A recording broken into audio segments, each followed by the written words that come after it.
Praise the lord. సహోదరులు భక్సింగ్ గారి అనుభవములు, దేవుడు తనకు బయలుపరిచిన దైవ మర్మములు.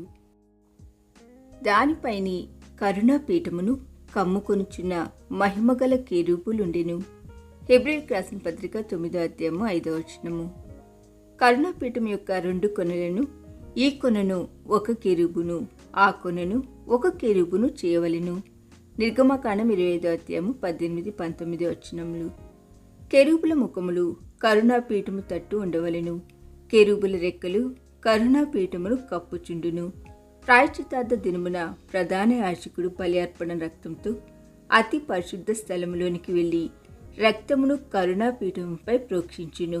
దేవుడు మోషేతో మాట్లాడినప్పుడల్లా కెరూబుల మధ్య నుండియే మాట్లాడును. కీర్తన గ్రంథం 80:1 దేవుడు కెరూబుల మీద ఆసీనుడైన వానిగా చూచుచున్నాము. కెరూబుల ముఖములు ఎడతెగక కరుణాపీఠం వైపుగా నుండినట్లు మన ముఖములు నేత్రములు కూడా ఎడతెగక కరుణాపీఠం మీద ఉండవలెను. మన నేత్రములను కరుణాపీఠము నుండి అనగా యేసు ప్రభు నుండి తొలగించిన వెంటనే సాతాను మనకు అనేక అనుమానములను, మనపై అనేక నేరములను మోపును. తద్వారా మన సంతోషమును, సమాధానమును సాతాను దొంగిలించును.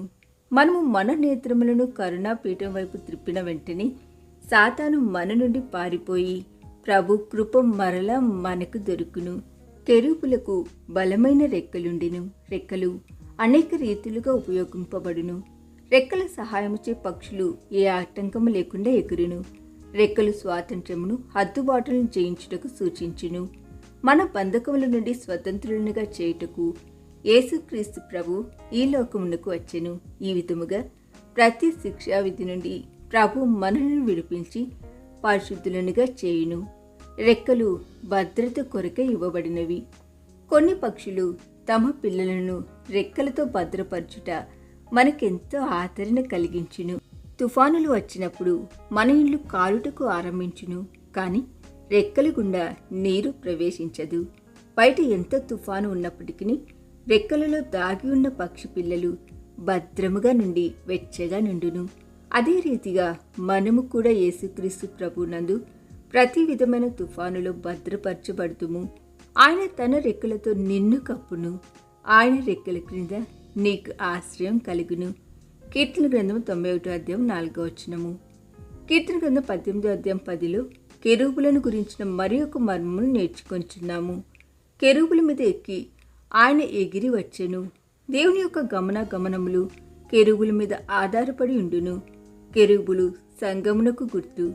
ఈ భూమి మీద దేవుని కార్యములన్నీ ఆయన నిజమైన సంఘము ద్వారానే జరిగించబడును.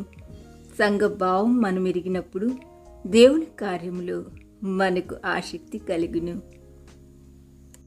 ఈ దిన ధ్యానము మనందరి ఆత్మీయ జీవితమునకు ఆశీర్వాదకరముగా ఉండునుగాక. ఆమేన్.